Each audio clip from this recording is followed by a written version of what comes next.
terima kasih Bapak-Bapak, saudara-saudara semua, walaupun belum hadir semua, tapi nggak apa-apa. Di depan kita ini sudah ada terima kasih, Pak. Ya, selamat juga. Sudah ada Dr. Januardi. Beliau itu sebetulnya asal-usulnya juga sekantor dengan saya. Sekantor. Kita ini sama-sama mantan dosen FKIP Universitas Terbuka di Jakarta. Ya. Iya, cuma saya ini diundang Pak Setiadi itu September tahun 90. Pak Januari ini sudah pindah lokasi di pemerintah daerah DKI Jakarta. Tapi kan nggak apa-apa, ya Pak Januari ya. Iya Pak. Iya, jadi setelah itu ya beliau ini malah melintang memimpin Republik ini. Jadi saya memperkenalkan pada saudara-saudara, ini guru bangsa kita. Beliau ini guru bangsa. Beliau ini 30 tahun malang melintang memimpin DKI. Memberikan pengarahan ini. Beliau itu narasumbernya, think-tanknya.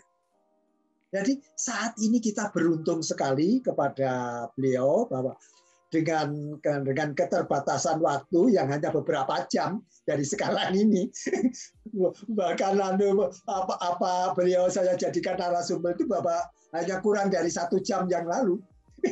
Dari 1 jam yang lalu. Tapi saya pikir justru karena kita itu tidak ada target, ya maaf Pak Januar, tidak ada target. Yang mendengarkan siapa? Yang mendengarkan kan banyak yang dari rekaman. Kebanyakan itu nanti dari rekaman kita ini langsung disebar. Bisa kalau melihat dengan videonya itu bisa Selamat datang Pak Jejen. Pak Januar, saya kenalkan beliau adalah Dr. Jejen Musfa. Ya, selamat kenal. Gimana kabar Pak Jejen? Salam kenal ya.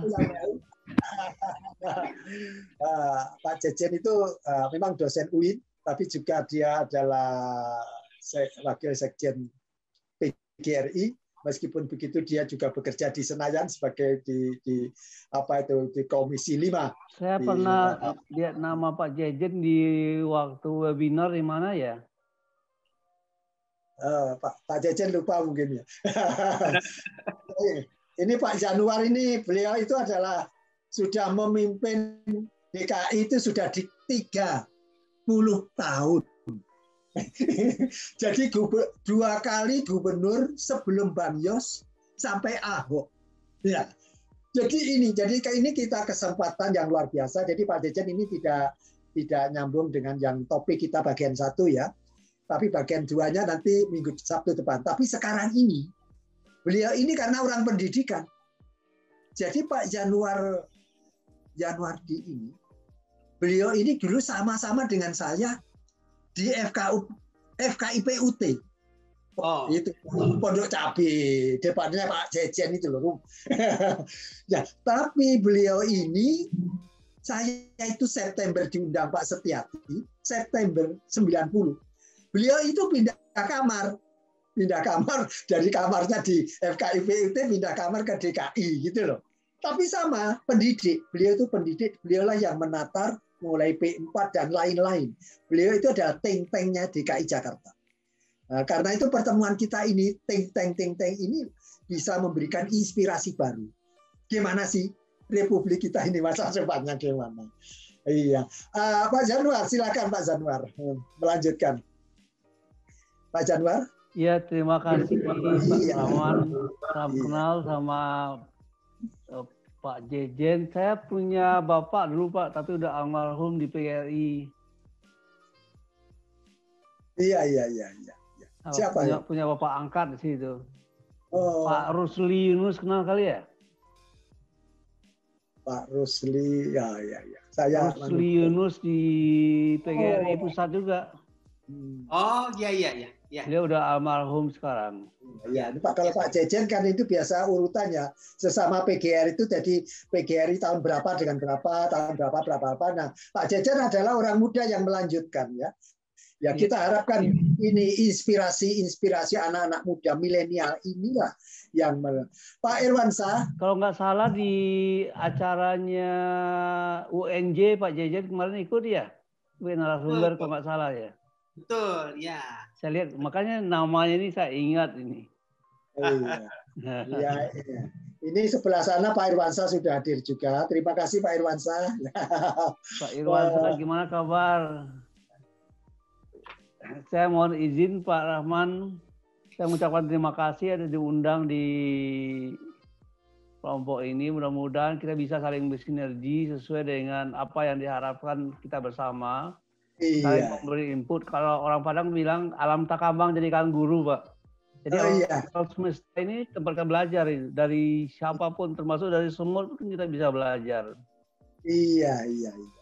Jadi Pak Januar, ya, Pak Januar, tolong ini supaya tidak lupa habis podcast ini, saya ini dilingkan dengan bahasa Minang. Siapa di tokoh-tokoh Indonesia ini yang masih peduli dengan bahasa Minang? Nanti akan saya. Bisa ya, Pi ya? Halo? Iya. Pak Irwansyah sudah? Didin? Sudah di-unmute? Oh ya, ya. Sudah, silakan Pak Irwansyah. Ya, ya. Jadi ini yang bahasa Minang ini Pak Irwansyah. Jadi saya ini juga concern terhadap bahasa lokal. Masih dipakai ya? Iya. Laptopnya? Oke, enggak ada suaranya, Pi. Pi.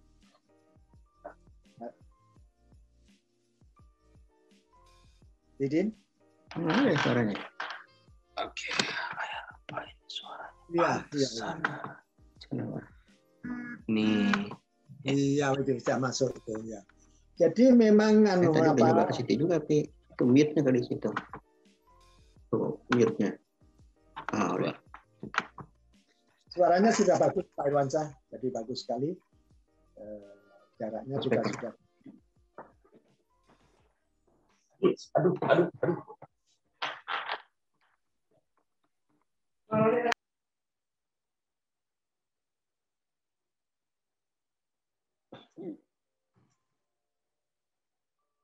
Sambil jalan Pak Januarti dilanjutkan saja. Jadi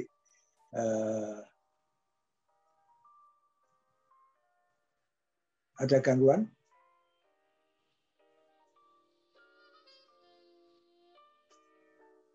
Sambil untuk mengisi Pak Jejen. Halo? Gimana Pak Januar? Sudah bisa dilanjutkan? Ya, silakan Pak. Iya. Pak Januar, silakan melanjutkan. Jadi apa yang bisa disampaikan kepada kami ini, ya, perjalanan hidup Bapak, ya, kemudian kira-kira kalau melihat dari kan Bapak lebih bergerak dari bidang pendidikan kan, dari bidang pendidikan sehingga ke training nasional itu adalah Bapak yang menciptakan modulnya, membuatkan slide-nya untuk dipakai secara nasional di berbagai sampai ke daerah-daerah. Ya, ini mestinya adalah cikal merupakan guru bangsa. Kalau saya mengatakan ini Bapak ini guru bangsa, milik semua golongan, milik semua golongan. Jadi kita tidak Bapak dari mana, Pak Jajen dari mana, saya dari mana, enggak. Kita ini kayaknya ini apalagi Pak Januar dan saya itu termasuk orang-orang yang sudah pensiunan. Pak Irwansyah itu termasuk pensiunan juga. Yang belum pensiun itu cuma Pak Jejen dengan Faisal di sini sebelah sana itu. Nah ini masih muda, justru ini kita harapkan milenial ini yang melanjutkan republik ini. Tapi kita sebagai generasi senior ini loh contoh-contoh yang bagus ini seperti ini. Jadi bukan hanya yang dilihat di film-film luar negeri saja. Jangan dilihat di film-film luar negeri. Kita bagaimana membuat film sendiri begitu. Ya silakan Pak Januar. Makasih Pak D ya. Pak Surahman, bolehlah Pak Surahman. Pak. Karir mulai dari UT baru berdiri sama-sama dengan Bang Irwansyah dulu ya, masih di Rawamangun kita ya. Kemudian tahun 85 itu juga dipindahkan ke IUC dia, Inter University Center Development Instruction and Activities dengan Pak Yusuf Hadi. Berapa tahun di situ, baru ditarik ke fakultas memegang matematik. 2 program studi dengan 3 orang, Pak. Nah, kita mengedit modul termasuk soal-soalnya. Kalau saya orang matematik dari IKIP Jakarta. Nah, ketika satu mata kuliah waktu S1 kita nggak terlalu serius. Nah, kita ketika edit itu kita lihat benar nggak sih jawabannya ini. Kalau sosial, dasar negara Indonesia, Pancasila udah pasti. Tapi kalau matematik bisa 10 jawabannya kan. Nah, saya mati-matian belajar Pak itu. Sampai tiap hari sampai jam 2, jam 3 malam. Kenapa? Karena kalau kita tutorial itu saya amati, misalnya kita di satu tempat itu satu ruang ekonomi makro, ruang lain ekonomi mikro, satu lagi S1 matematik. Artinya apa? Guru-guru senior kita ya tadinya sarjana muda yang ngambil S1, mereka bebas bertanya dari mata kuliah apapun. Jadi mental kita harus dipersiapkan kan. Nah, kalau kita sebagai tutor nggak bisa jawab, wah celaka kan. Jadi terpaksa lah tiap malam itu begadang terus. Tapi ada dampak positifnya saya lihat. Semakin banyak kita membaca, semakin banyak kita pahami, tapi semakin banyak juga yang tidak kita ketahui. Oh ternyata begitu dalam ya, betul banyak yang tidak kita ketahui ya. Dan ini menjadi kita terpacu Pak untuk belajar lebih banyak saya. Oh begini ya. Kalau saya nggak belajar, misalnya dikirim ke Bogor, satu ruang S1 matematik. Kalau saya nggak bisa jawab, pertanyaannya gimana ini? Padahal saya waktu itu dari UT, kan diketawain sama guru-guru kan. Nah itu pengalaman saya. Kemudian tahun 89 ya Bang Irwansyah kita pindah ke DKI memperkuat BP7 Badan Pembinaan Pendidikan Pedoman Penghayatan dan Pengamalan Pancasila. Jadi penataran P4 itu memperkuat namanya bidang pengkajian dan pengembangan yang sekaligus untuk mengevaluasi bagaimana pelaksanaan penataran P4 itu di berbagai lembaga baik kampus, TNI, Polri, misalnya BUMN, BUMD. Nah, sekaligus kita mempersiapkan konsep-konsep sambutan pimpinan waktu pembukaan dan penutupan, Pak. Mau nggak mau kita harus baca lebih banyak bagaimana perkembangan politik sekarang misalnya kan. Sampai saya cari bahan-bahannya ke BP3S. Iya. Apa itu BP3S? Nah, kemudian tahun 99 terjadi reformasi. Tahap 2 MPR tahun 78 itu dicabut, BP7 bubar. Nah, saya ditarik ke Bapeda, Badan Perencanaan Daerah Provinsi. Oh iya.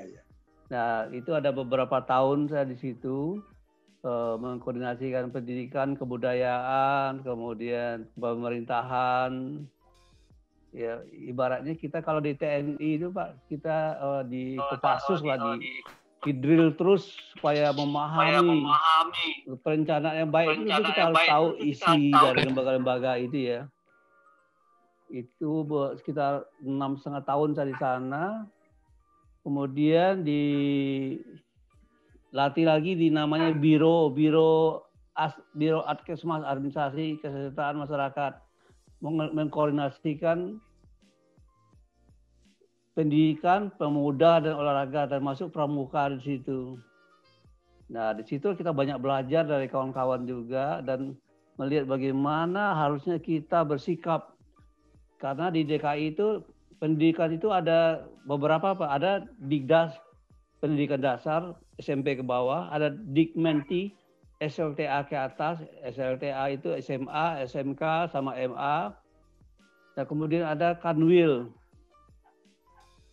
Nah, kalau seandainya ada misalnya Olimpiade Matematik, itu ya kita harus mengkoordinasikan bagaimana pelaksanaannya. Termasuk misalnya Jambore Pramuka itu di bawah Dinas Kepemudaan, itu kita juga yang mengkoordinasikannya itu. Iya. Nah, akhirnya saya ikut Pramuka sebagai wakil ketua Kuarda Pak beberapa tahun. Nah, setelah dari Biro, saya ikut pelatihan di Surabaya Pak tahun 2007, PIM 2. Oh, lama juga ya rentang waktu itu. Bapak tadi kan mulai 99 ya, itu kan ada reformasi. Ya, Nah, sampai 2005 di Bapeda. 2005 itu pindah ke biro. Ya, tugas kita bagaimana melihat kebijakan-kebijakan, program-program dari pendidikan, pemuda, olahraga, koordinasi lah dengan kawan-kawan itu. Tahun 2007 saya ikut pendidikan di Surabaya. Pulang pendidikan, ternyata pimpinan saya udah baru. Pimpinan yang baru itu golongannya lebih rendah daripada saya. Loh kok begini? Akhirnya saya yang dipindahin.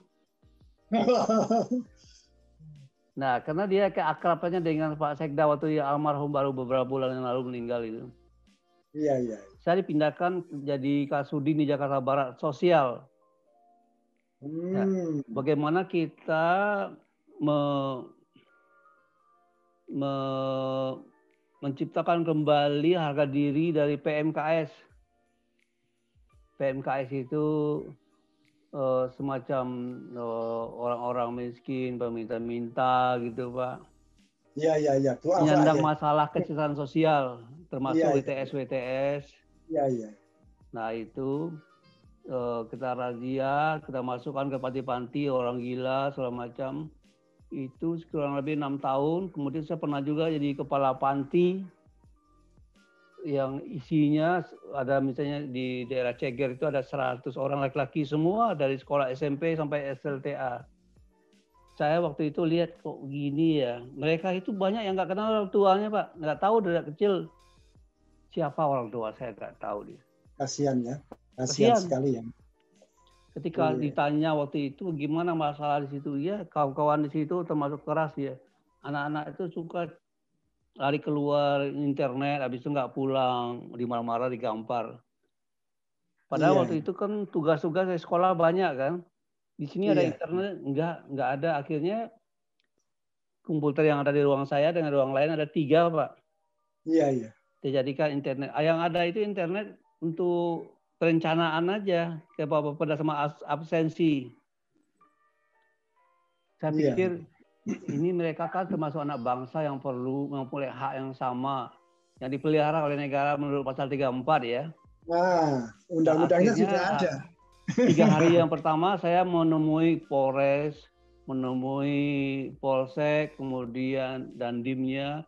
Di sebelah saya itu ada sekolah Korea, Korean International School. Iya, iya. Nah, dia lagi bangun itu biasanya berantem terus, genteng-genteng ini jatuh, batu-batu itu kan jadi ribut. Nah, saya bilang saya orang baru, kita tetangga, saya siap bantu.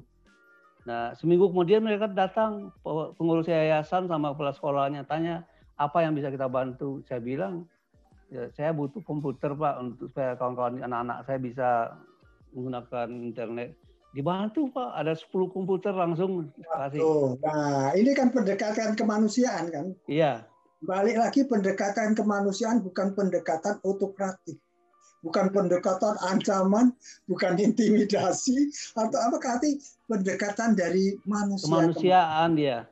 Nah, kalau ada apa-apa di Polsek, ada berantem, Kapolseknya telepon, Pak Yanuar nih anaknya berantem nih, udah dijemput. Kalau enggak kan ditahan, Pak. Iya, iya, iya. Nah, akhirnya saya berpikir bagaimana supaya bangsa kita seperti Bapak tadi ada patriotiknya, dipimpin oleh anak-anak yang nelangsa seperti ini. Ya nggak mungkin kalau mereka hanya sampai SLTA kan, Pak. Iya, ya perlu dikembangkan lah pendidikannya. Nah, mestinya kita saya sama LPMP dengan beberapa perguruan tinggi termasuk UNJ, ya kita siapkanlah sistemnya. Kalau biasanya mereka itu jam belajarnya hanya di kamarnya aja Pak, sambil penerangan seadanya, habis itu tidur, ya baca apa enggak saya nggak tahu. Tapi kita siapkan, mereka perlu buku guru matematik misalnya bahasa Inggris. Kemudian jam 7:30 sampai jam 9:30 kita siapkan satu ruang khusus dengan lampu yang memadai belajar di sini. Nah, akhirnya waktu tahun itu ternyata dari 22 orang itu lulus Pak, lulus ujian nasional dan rata-rata nilai mereka di atas rata-rata nasional. Alhamdulillah. 9 orang diantaranya masuk perguruan tinggi yang dapat bidik misi. Ya. Saya Ini pikir, yang wah, merintis, yang berjuang Pak Januar. Di antaranya ya, di waktu antara itu termasuk ya bantuan-bantuan sebelumnya dari belum pernah ada yang Korea. diterima di Nah, perguruan tinggi. inilah Bapak itu jiwa patriotiknya seperti ini yang perlu dikembangkan kepada ini ya anak. Ya, alhamdulillah dibantu Pak oleh UNJ, kemudian universitas apa namanya yang di Swasta. ya, yang di dekat Grogol Oh, ya. itu besar itu. Di Sakti, Tarumanegara. Tarumanegara ya. Jadi Wah. Tarumanegara bantu sepenuhnya bikin perpustakaan. Kita datangkan anggota dewan, kepala dinas, bagaimana membangkitkan semangat mereka. Saya sampaikan kepada mereka secara fisika, nah Bapak fisika ya, kimia, otak kita sama dengan kawan-kawan yang lain. Lihat mereka, kawan-kawan di kelas yang juara-juara itu. Mereka itu belajar 1 jam sehari. Kalau anak-anak saya itu belajar 2 jam sehari, yakinlah semester depan kita akan menjadi lebih hebat dari mereka. Bangkitkan semangat Pak. Kemudian selain belajarnya ditingkatkan, fisiknya kita ini juga diadakan misalnya latihan karate, football dan gitu supaya mereka segar kan. Nah tiap hari tertentu kita adakan yang agama. Alhamdulillah tahun itu ada 9 orang masuk perguruan tinggi yang belum pernah sebelumnya. Waduh. Dan dapat hadiah dari Pak Foke waktu sebagai gubernur. Saya sampai nangis Pak. Iya. Ini kan kisah-kisah nyata Pak ya. Bahwa ternyata dari kisah-kisah yang kalau kata kita kan meneteskan air mata, kita melihat itu. Anak tidak mengenal siapa orang tua. Kehidupan sehari-harinya makan saja masih mencari-cari sana kemari kan. Tempat jadi waktu tidur itu memang itu cari-cari. pantinya punya DKI, kita siapkan asramanya, kita siapkan buku-bukunya. Yang penting mereka tuh pergi belajar dan belajar. Tapi karena kurang arahan ya gitulah. Mereka menganggap ya kita orang miskin, nggak mampu belajar, saya kenanya gitu. Itu dibantu oleh perguruan tinggi itu luar biasa gitu. Ya ini kalau saya katakan seandainya energi nasional itu kita sinergikan. Energi nasional kita sinergikan. Jangan istilah nasional itu jangan sempit di Indonesia. Kalau saya istilah nasional itu jangan sempit di Indonesia. Itu yang di luar negeri itu juga orang Indonesia itu. Coba saja kalau saya sampaikan saya, Pak kepada Polres, Polsek yang di sekitar kita lah bahwa anak miskin terlantar itu tanggung jawab negara. Siapa negara itu? Masuk kita semua. Jadi tanggung jawab kita bagaimana supaya mereka itu bagus. Saya mohon bantuan teman-teman. Kalau saya sendiri nggak bisa, dengan pengurus kita sendiri juga nggak bisa, tanpa bantuan teman-teman nggak bisa. Tolong dibantu kami. Hebat Pak mereka responnya. Iya. Luar biasa Pak. Ya. Itu habis itu saya ke namanya PSBN Pak. Panti Sosial Bina Netra. Yang orang buta. Oh gitu. Suara mereka hebat-hebat, tapi rasa sensitivitasnya tinggi banget. Kalau kita lewat, kita tidak mengucapkan salam, dia bilang, siapa ini orang gila lewat ya. Harus siapkan mental mereka ya. Tingkat kesinggungannya tinggi. Jadi kan kita tidak merasakan ketika salah seorang itu kehilangan indera satu, indera yang lain itu lebih kuat dari kita. Ya kita siapkan mereka di bidang seni ya. Saya bawa ke Bandung, kemudian ada yang masuk Indonesian Idol Pak. Orang buta, saingan itu yang sempurna. Kita siapkan bagaimana naik kereta, naik pesawat ke Bali itu berpegangan punggung. Sampai ke pesawat orang lihat siapa itu sampai 100 orang gitu kan. 100 orang. Iya. Jadi mengenalkan mereka. Jadi ada beberapa tugas saya waktu itu. Bahwa mereka itu harus bisa mandiri ya Pak ya. Dari kecil itu dididik bagaimana mereka mengenal lingkungan. Habis itu bagaimana mereka bisa jalan keluar namanya OL ya, dan kemudian bagaimana bekerja kan. Iya. Nah untuk mendidik itu ya kita siapkan petugasnya, baru bangun tidur terus mandi diajarkan. Kadang-kadang dia mencet pasta gigi itu kan biasa dimanja Pak oleh dilindungi oleh keluarga aja. Pencet tuh bisa separuhnya keluar itu. Bagaimana mereka merapikan tempat tidurnya, nyuci, masak, mereka bisa. Iya, iya. Nah, kemudian kita ajarkan bagaimana OM namanya organisasi mobilitas, menyeberangi jembatan penyeberangan. Kemudian sekolah di sekolah-sekolah yang umum. Kalau orang belajar matematik 2 tambah 2 kelihatan 4, dia kan nggak lihat, Pak. Harus diajarkan itu. Iya, Kalau iya. sosial kita bacakan, mereka dengar gitu. Nah, yang susah itu ngajar nari. Tangan ke belakang itu kan mereka nggak lihat, dipegangin. Tapi pasti partisipasi masyarakat waktu itu luar biasa. Iya, iya. Ibu-ibu dan wanita dari berbagai kementerian datang. Sampai nangis mereka lihat. Suaranya Menyaksikan itu. berpuisi ya. Nah, itu kesannya luar biasa. Itu mengenalkan mereka terhadap bagaimana kehidupan yang normal itu ya. Nah, dari sana saya pindah ke namanya BPM, Badan Pemberdayaan Masyarakat, khususnya tentang teknologi tepat guna. Wah, iya, iya. Nah, di situ saya lihat Pangkon itu ada suatu lift dari lantai 1 sampai lantai 3 untuk makanan sampai 30 juta. Bagaimana teknologi tepat gunanya? Kan gunanya untuk masyarakat yang kurang mampu kan gitu. Iya, iya. Kalau mahal itu kan mungkin ya saya undanglah perguruan tinggi yang ada. Ternyata perguruan tinggi itu ada namanya karya mahasiswa itu terakhir. Nah, tolonglah diarahkan dicek ke lapangan apa sih kebutuhan masyarakat kita, pedagang-pedagang itu kelontong ya kan. Iya, iya. Yang goreng-gorengan.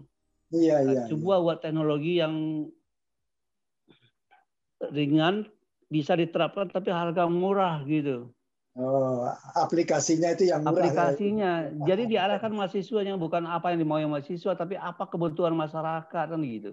Coba survei dulu. Kita kumpulkan pimpinan-pimpinannya. Nah, lagi berkoordinasi begitu, ya pindah lagi. Ya kita seperti orang bank pindah dari satu seksi ke seksi lain, Pak.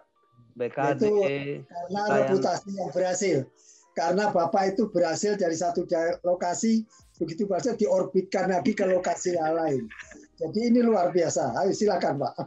Ke Badan Pelayanan Pengadaan Barang dan Jasa yang sangat berbahaya itu Pak. Diincar oleh pengusaha-pengusaha itu supaya menang lelang kan.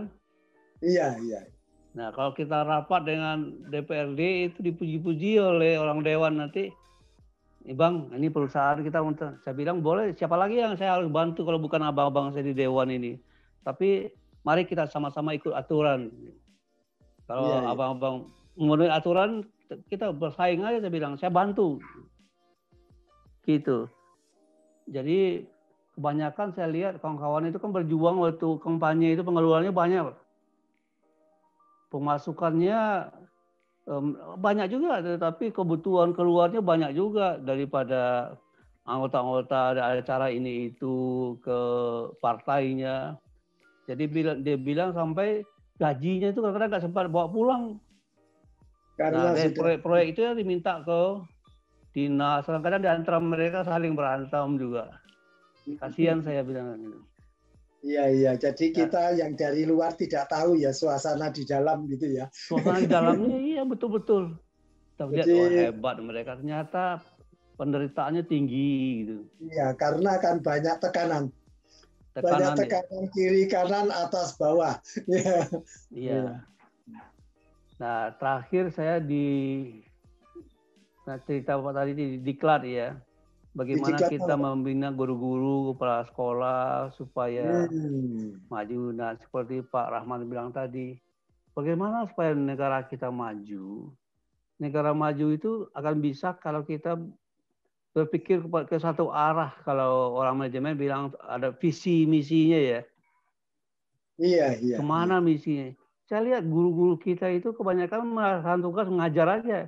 Nggak ada tanggung jawabnya bagaimana anak bangsa ini betul-betul menjadi orang brilian, menjadi orang-orang depan yang memimpin dunia, nggak pernah berpikir gitu Pak. Mereka hanya mengajarkan matematik ya matematik aja. Bagaimana harusnya kita bersikap, jujur, toleransi, menghargai orang lain, itu nggak pernah diajarkan itu. Sehingga kalau mereka jadi pemimpin itu nilai-nilai begitu nggak masuk. Sehingga akhir-akhir ini ada bagaimana memasukkan kurikulum itu ke dalam kurikulum ya. Ada sih dari dulu namanya ada IMTAK, ada IMTEK, tapi nggak dibuat secara sistematis. Hanya di dalam GBHN. Harusnya kepada guru-guru itu memang diberikan wawasan tanggung jawab, bukan hanya ngajar aja kita. Karena kalau dia bertanggung jawab, mengajar, ada yang sedih yang saya rasakan. Ketika itu ada namanya tes untuk kemampuan guru-guru ya, yang nanti berfungsi untuk memberikan mereka honor yang sesuai ya. Apa namanya sekarang itu Pak Iwan? TKD. Sertifikasi ya? Sertifikasi Sergu. Ya. Nah itu diteslah mereka kemampuan mereka di bidang studi, kemudian di kepribadian segala macam. Hasilnya gimana? Kita tidak melihat bagaimana cara menyusun instrumen. Dari hasilnya kita lihat ternyata yang memenuhi syarat menurut mereka yang menyusun sendiri dengan beberapa perkara kan, hanya 2% yang memenuhi syarat itu kepribadian. 2% itu pun semakin ke bawah semakin baik. Guru-guru SD lebih baik dari SLTP lebih baik dari SLTA. Nah kalau kepribadiannya 2% memenuhi syarat, mau dibawa kemana bangsa ini? Itu DKI, bagaimana di luar DKI? 2%. 2% yang memenuhi syarat. Bagaimana mau kompetisi di dalam negeri, apalagi keluar ke ASEAN, apalagi ke global. Iya, kan kalau kepribadian itu bagaimana cara dia membina, berkomunikasi, menghargai anak didiknya kan gitu, Pak. Termasuk keprofesionalan dia, penguasaan materi dan seterusnya.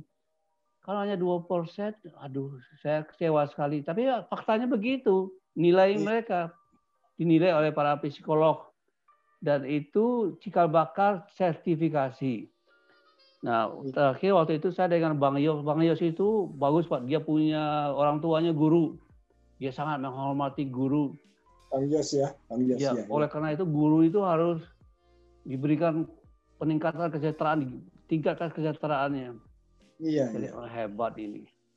Ya, memang di DKI waktu itu saya amati ada guru yang mengajar di 2-3 sekolah. Kenapa dia kredit motor supaya honornya cukup kan? Nah, dikasih TKD yang lebih bagus, dia meningkat kebutuhannya, bukan motor lagi, mobil. Kalau tadi motor 500, sekarang mobil 2 juta. Sekolah yang lihat itu tambah banyak, mandi tambah banyak. Akhirnya dia nggak fokus. Nggak fokus ngajar. Artinya saya lihat kebijakan pimpinan itu harusnya diselamatkan sampai ke bawah.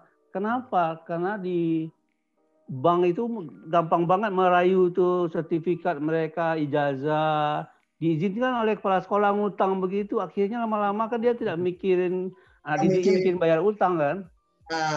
Itu. Nah itu saya lihat masalahnya salah satu. Kalau gaji sama aja, mereka pegawai negeri kan sama. Iya. Nah, cuma kebutuhannya itu yang harus ditekankan. Kita itu apa sih kebutuhan kita? Kalau udah cukup aja udah alhamdulillah, jangan mencari yang besar-besar begitu, kita menderita kan. Nah itu yang harus saya lihat bagaimana para pengambil kebijakan pengelola pendidikan itu dengan guru-guru, kepala sekolah itu searah sehingga yang tadi Pak Surahman bilang bagaimana Indonesia ke depan mampu bersaing dengan bangsa besar lainnya, itu harus sikap mental itu harus. Kalau enggak tidak akan tercipta anak didik yang tangguh tadi itu. Iya Pak Januar. Kalau disimpulkan 1 menit saja Pak. Ini sebelum ini kita kan sudah hampir 1 jam ya. Ini sudah jam 7.35 ya. 7.35. Tolong disimpulkan 2 menit saja. 2 menit. Jadi kesimpulannya kalau kita maju, siapkan anak didik kita, menyiapkan anak didik itu, siapkan sistemnya, baik sekolahnya, guru-gurunya, manajemennya, anggarannya. Anggaran kita udah 20%, tapi kemana itu? 20% Nah, kemana? kemudian pantau Ya berikan penghargaan kepada yang pantas dan berikan sanksi kepada yang salah sehingga Ya. mereka sadar. Iya. Nah, kalau itu dilaksanakan mudah-mudahan semua kita membantu ke sana.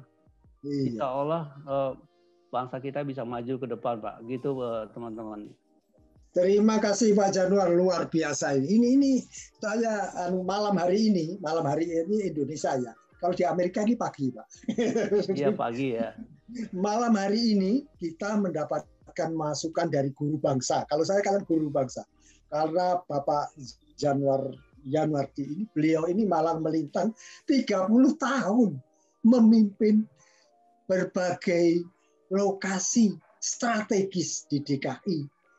Dan yang terakhir beliau itu luar biasa sekali di bagian di guru. Bagaimana itu guru ke depan itu sebagainya bagaimana. Nah tadi sudah kelihatan sekali kesimpulan.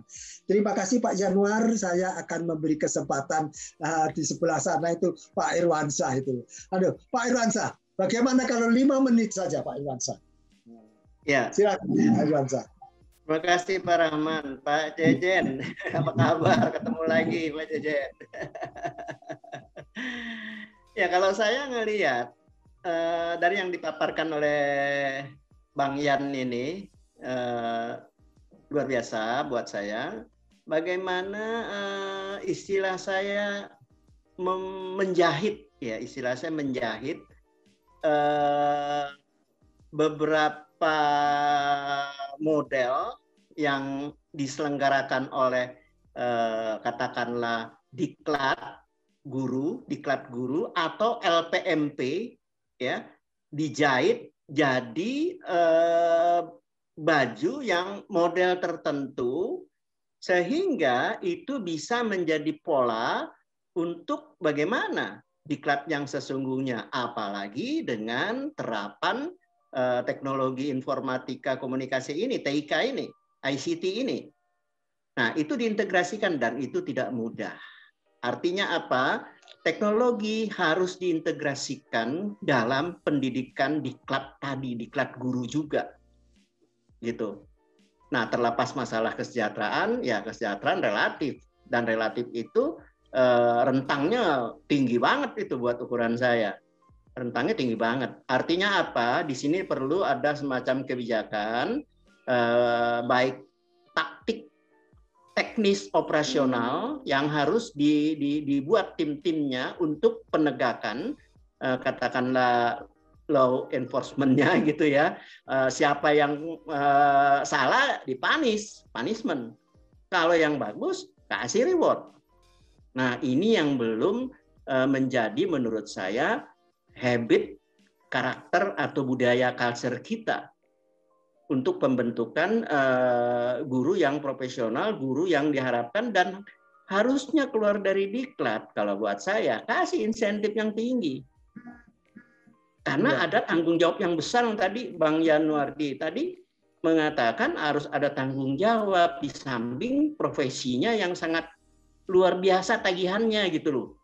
Terlalu administratif buat ukuran saya. Ya, tagihan-tagihan guru itu luar biasa menyita waktu manajemennya.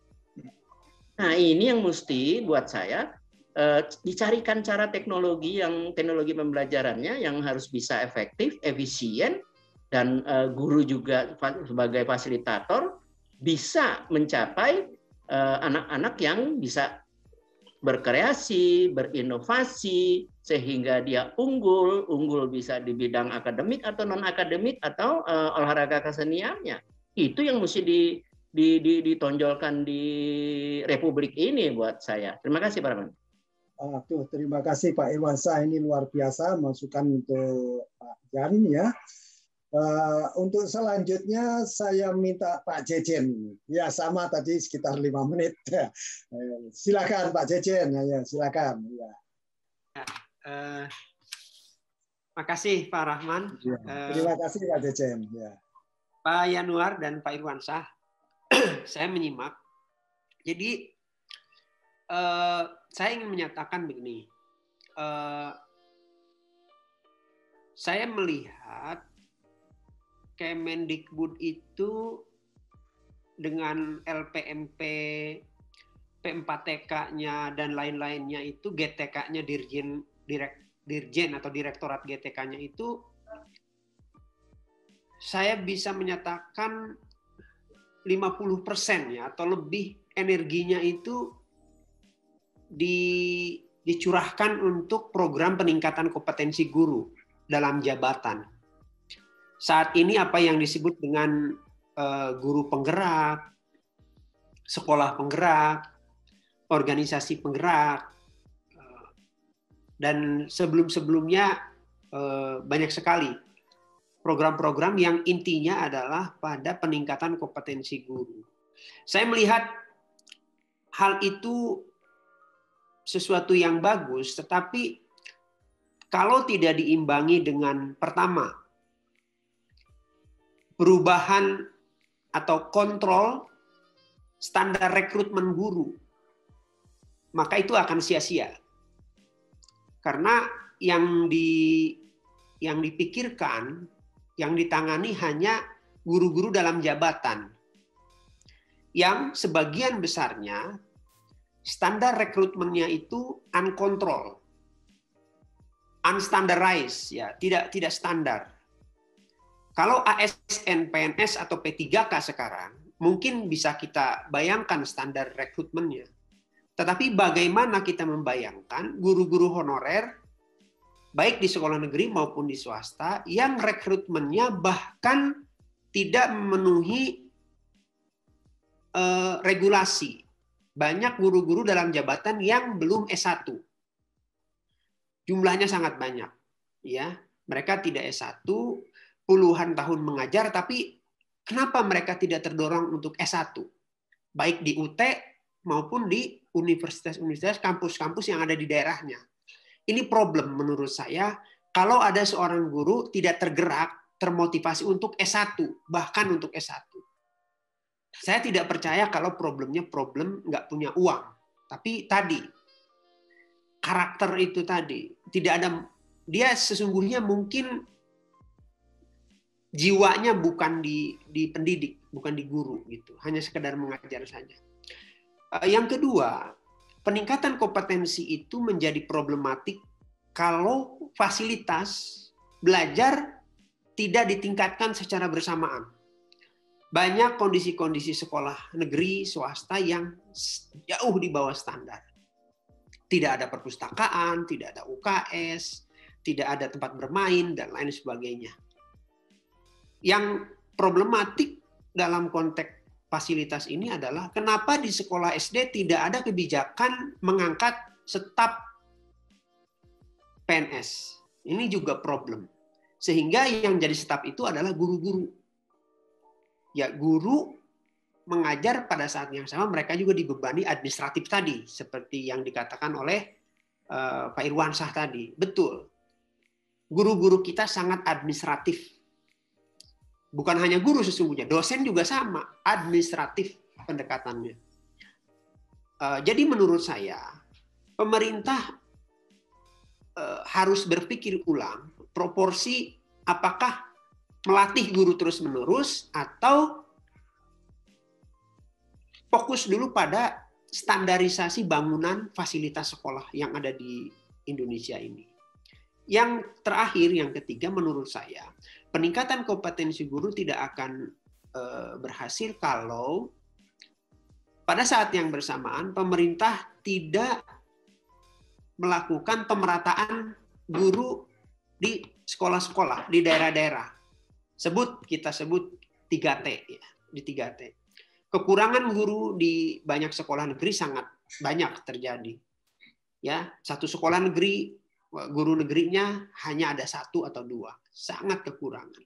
Nah, saya kira yang menjadi pemikiran saya itu berapa banyak dana yang dikeluarkan oleh pemerintah untuk mengelola guru dalam jabatan, sementara saya tidak melihat pemerintah mulai berpikir untuk reformasi fakultas keguruannya, kemudian pada rekrutmen guru yang standar. Kenapa rekrutmen guru tidak standar? Karena guru non ASN, PNS atau P3K itu gajinya tidak standar. Maka kepala sekolah di banyak sekolah tidak bisa merekrut SDM unggul, sarjana-sarjana unggul karena kompensasi yang diberikan pun tidak memadai. Gitu. Hanya sekolah-sekolah elit, sekolah-sekolah kelas menengah atas yang berhasil merekrut guru-guru yang kemampuannya bagus, termasuk tadi seperti yang dikatakan oleh Kang Yanuar, bahwa kalau menginginkan mutu guru yang di atas standar atau sesuai standar, maka tentu di awal kepala sekolah yayasan harus menjanjikan salary yang memadai, minimal sama dengan ASN PNS. Kalau tidak, mereka hanya akan mendapatkan guru-guru yang di bawah standar. Saya kira itu hukum alami ya, alami. Di mana kalau kita ingin mendapatkan SDM unggul, maka kita pun harus berani memberikan salary atau kesejahteraan yang minimal sama dengan ASN, PNS atau P3K. Saya kira itu Pak Rahman problem kita. Jadi kondisinya sangat problematik di mana idealnya guru kita itu berstatus ASN, PNS atau P3K sehingga pemerintah atau sekolah yayasan bisa merekrut sarjana-sarjana yang betul-betul di atas standar, baik dari sisi profesionalisme maupun kemampuan-kemampuan lain yang tadi disebutkan oleh Pak Yanuar maupun Pak Irwansyah. Nah, saya kira saat ini terakhir ini Pak Rahman, saat ini sedang dilakukan rekrutmen ASN P3K untuk guru honorer, khusus guru honorer yang gajinya di bawah PNS. Persoalannya, di Indonesia, guru itu sekarang bukan pegawai pusat. Guru itu sekarang pegawai daerah.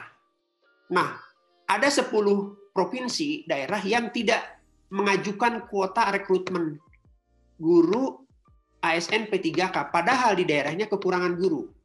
Alasannya daerah tidak punya dana untuk menggaji guru P3K. Nah, itu problem yang saya kira ke depan harus dibicarakan bagaimana subsidi dari pemerintah pusat bagi daerah-daerah yang APBD-nya tidak memadai untuk rekrutmen guru.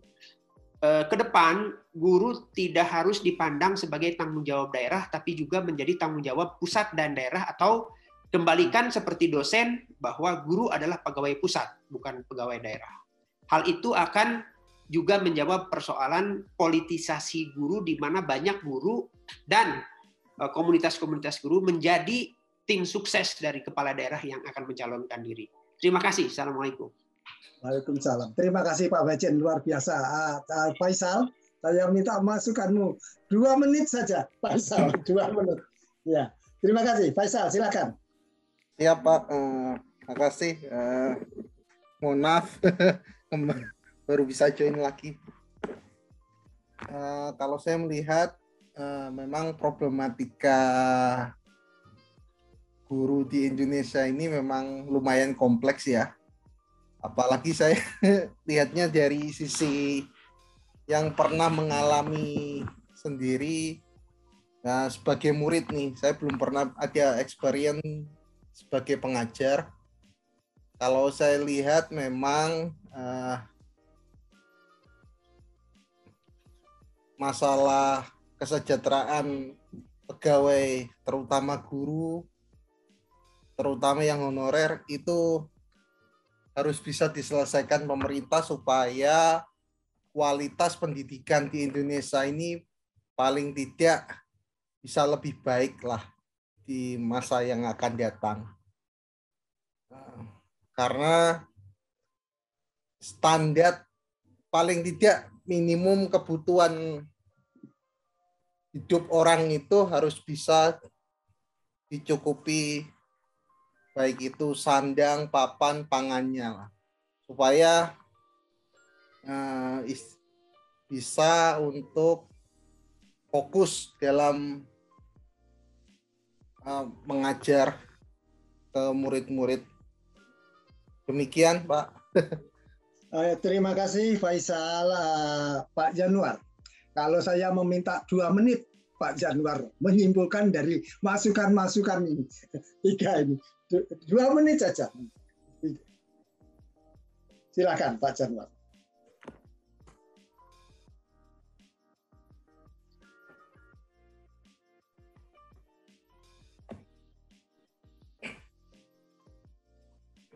Din, di-unmute Din. Pak Janwar. Ya, silakan Pak Janwar. Iya. Sudah, saya silakan. pikir konsep-konsep pengembangan ke depan itu di Indonesia itu udah banyak. Cuma kita harus berpikir bahwa semua itu merupakan suatu sistem yang sistemik. Ibarat mobil, tidak ada yang paling, masing-masing memiliki fungsi yang berbeda mencapai tujuan yang sama. Mesin berfungsi, kemudian ban juga kalau hanya baru semua kecuali 3 nggak berfungsi juga. Semua baru kecuali nggak ada setirnya juga nggak berfungsi kendaraan itu. Pendidikan juga itu, bagaimana kita menerapkan pertama segi anggaran tadi, yang kedua sarana, yang ketiga guru, yang keempat kebijakan.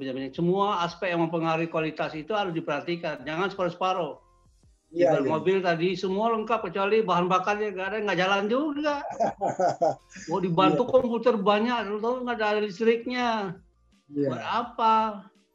Nah itulah barangkali yang perlu kita pikirkan. Ya, pimpinan kita di atas melihat bahwa kita 20% itu untuk siapa? Apakah untuk sekolah semua? Enggak.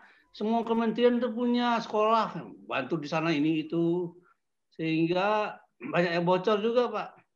Nah itu yang kita lihat. Jadi saya pikir harus evaluasi menyeluruh apa sih ini penyakitnya dan bagaimana ke depan begitu. Saya pikir lembaga-lembaga riset kita kan banyak itu di Kementerian Pendidikan itu ada Kabalitbangnya. Ini tiap menteri baru, kurikulum baru. Jadi gimana mau diterapkan?